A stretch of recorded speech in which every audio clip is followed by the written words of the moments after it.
Hello TM family, welcome back to our channel. தினமும் மனமும் நான் உங்கள் சௌமியா.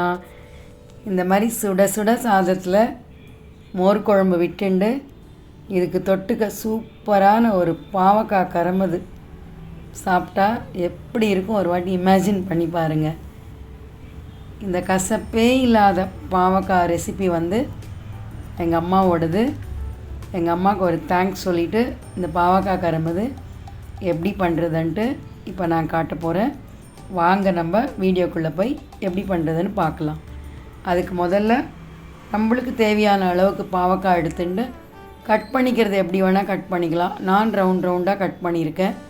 மேலே முள்ளெல்லாம் எதுவுமே நான் ரிமூவ் பண்ணாமல் தான் கட் பண்ணி எடுத்துன்னு இருக்கேன். உள்ளே அந்த விதை எடுத்துட்டேன். இப்போ இதில் ஒரு ஸ்பூன் உப்பு போட்டுன்ட்டு ஒரு 1/4 டீஸ்பூன் மஞ்சப்பொடி. இந்த உப்பும் மஞ்சப்பொடியும் இந்த எல்லா பாவக்காய்க்கும் நல்லா கோட்டார மாதிரி இந்த மாதிரி நல்லா புசிறி விட்டுடணும்.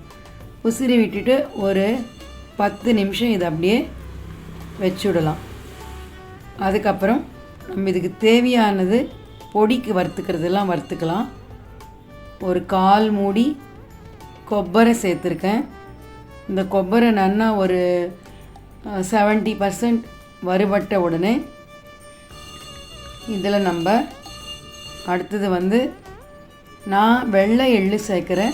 கருப்பு எள்ளு இருந்தாலும் சேர்த்துக்கலாம். ஒரு 2 டீஸ்பூன் அளவுக்கு வெள்ளை எள்ளு. காரத்துக்கு ஒரு 4 காஞ்ச மிளகா. காரம் எல்லாம் அவாவா டேஸ்ட்டுக்கு ஏற்ற மாதிரி சேர்த்துக்கலாம். இப்போ இதை வறுபட்ட உடனே ஒரு டீஸ்பூன் சீரகம் போட்டுட்டு சும்மா ஜஸ்ட் கலரிட்டு இதை அப்படியே நம்ம மிக்ஸி ஜாருக்கு ட்ரான்ஸ்ஃபர் பண்ணிக்கலாம். இப்போவே அரைக்க வேண்டாம், இன்னும் இதில் சேர்க்க வேண்டிய இன்க்ரீடியன்ட்லாம் இருக்குது. அது ஆறுறதுக்குள்ளேயும் நம்ம கடாயில் எண்ணெய் விட்டுன்ட்டு கடுகு உளுத்தம்பருப்பு போட்டு அது வெடித்த உடனே ஒரு கொத்து கருவேப்பிலை சேர்த்துட்டு அதுக்கப்புறம் நம்ம ஏற்கனவே உப்பும் மஞ்சப்பொடியும் புசிறி வச்சுருக்கிற பாவக்காவை நல்லா புழிஞ்சு இதில் சேர்த்துக்கணும். ஏன்னா இதில் இருக்கிற ஜலம் எல்லாம் வந்துட்டால் தான் நம்மளுக்கு அந்த கசப்பு தன்மை போயிடும். உப்பு மஞ்சப்பொடி சேர்த்து ஒரு 10 நிமிஷம் வச்சாலே இந்த மாதிரி லேசாக புழிஞ்சாலே அதில் இருக்கிற அந்த கசப்பு தன்மை ஜலம் எல்லாம் இந்த மாதிரி வெளியில் வந்துடும். இதை நம்ம புழிஞ்சு இந்த மாதிரி வாணால சேர்த்துக்கணும். நான் ஒரு 1/4 கிலோ பாவக்காய் பண்ணுறேன். அதுக்கேற்ற மாதிரி காரம் சேர்த்துருக்கேன். நீங்கள் எவ்வளோ பாவக்காய் பண்ணுறீங்களோ அதுக்கேற்ற மாதிரி சேர்த்துக்கோங்க. இந்த மாதிரி புழிஞ்ச ஜலத்தை டயபெட்டிக் இருக்கிறவா அவளுக்கு இந்த கசப்பு சாப்பிட முடியும் அப்படின்னா கண்டிப்பாக இந்த ஜலம் சாப்பிட்டா ரொம்ப யூஸ்ஃபுல்லாக இருக்கும். இங்கானா யாருமே டயபெட்டிக் இல்லை, அதனால் நான் அந்த ஜலம் வேஸ்ட் பண்ணிட்டேன். ஸோ அந்த ஜலம் கூட வேஸ்ட் ஆகாமல் உப்பு மஞ்சப்பொடி போட்டிருக்கிறதுனால நம்மளுக்கு சாப்பிட்றதுக்கும் கொஞ்சம் வாய்க்கு நல்லா தான் இருக்கும்.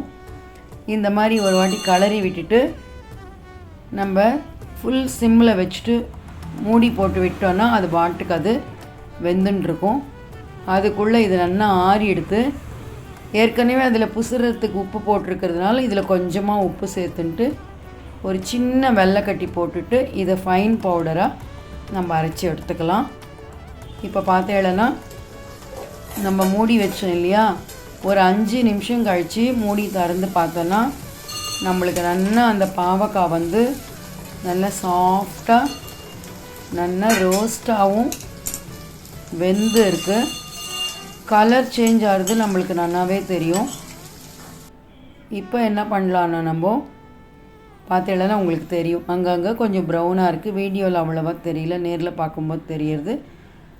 ஒரு டேபிள் ஸ்பூன் அளவுக்கு நல்லா திக்காக கரைச்ச புளி ஜலம் இதில் விட்டுன்ட்டு இதையும் நல்லா கலரி விட்டுட்டு இது ஒரு 5 நிமிஷம் மூடி வச்சோன்னா அந்த புளி ஜலம் ஃபுல்லாக இந்த பாவக்காய் அப்சர்வ் பண்ணிட்டு நம்மளுக்கு அந்த பாவக்காய் சாப்பிடும்போது ரொம்ப டேஸ்ட்டாக இருக்கும். ஆல்ரெடி இதில் உப்பும் இருக்குது. ஸோ உப்பு புளி சேர்ந்தால் சூப்பராக இருக்கும். இந்த மாதிரி மூடி வச்சுடலாம். ஒரு 5 நிமிஷம் கழித்து திறந்து பார்த்தோன்னா பாவக்காய் ஃபுல்லாகவே கலர் சேஞ்ச் ஆகிருக்கும். கம்ப்ளீட்டாக நம்மளுக்கு வெந்து பாவக்காய்னா அங்கங்கே கொஞ்சம் கிறிஸ்பி ரோஸ்ட் வேறு ஆயிருக்கு. இப்போ இந்த அரைச்சி வச்சுட்டு இருக்கிற இந்த பவுடரை சேர்த்து கிளறி விட வேண்டியது தான்.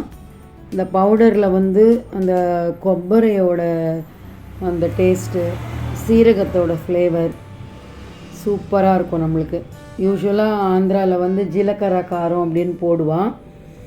ஜீலக்கரைனா சீரகம், காரம்னா மிளகா. ஸோ எல்லாத்துக்குமே உருளைக்கிழங்கு, அப்புறம் கொத்தவரங்காய், அப்புறம் வந்து கோவக்காய், எல்லாத்துக்குமே அந்த ஜீலக்கரை காரம் யூஸ் பண்ணுவான். சூப்பராக இருக்கும். ஸோ நம்மளுக்கு கம்ப்ளீட்டாக ஒரு டேஸ்டியான கசப்பே இல்லாத பாவக்காய் கரமது மாலை பட்சத்துக்கு ரெடியாக எடுத்து என்ன ஃப்ரெண்ட்ஸ், நீங்களும் இந்த கசப்பே இல்லாத பாவக்காய் கரமது பண்ணி ஆக்கில் எல்லாரையும் அசைத்துட்டு உங்களுக்கு பிடிச்சிருக்கா இல்லையான்றதை கண்டிப்பாக என்னோட ஷேர் பண்ணிக்கோங்க. இந்த வீடியோ உங்களுக்கு பிடிச்சிருந்தா லைக் பண்ணுங்கள், கமெண்ட் பண்ணுங்கள், ஷேர் பண்ணுங்கள். மறக்காமல் நம்ம சேனலை சப்ஸ்கிரைப் பண்ணி எங்களுக்கு சப்போர்ட் பண்ணுங்கள். அடுத்த ஒரு விறுவிறுப்பான வீடியோவில் உங்களை மீட் பண்ணுற வரைக்கும் உங்கள் சௌமியா. டாடா பாய். தேங்க்யூ ஃபார் வாட்சிங்.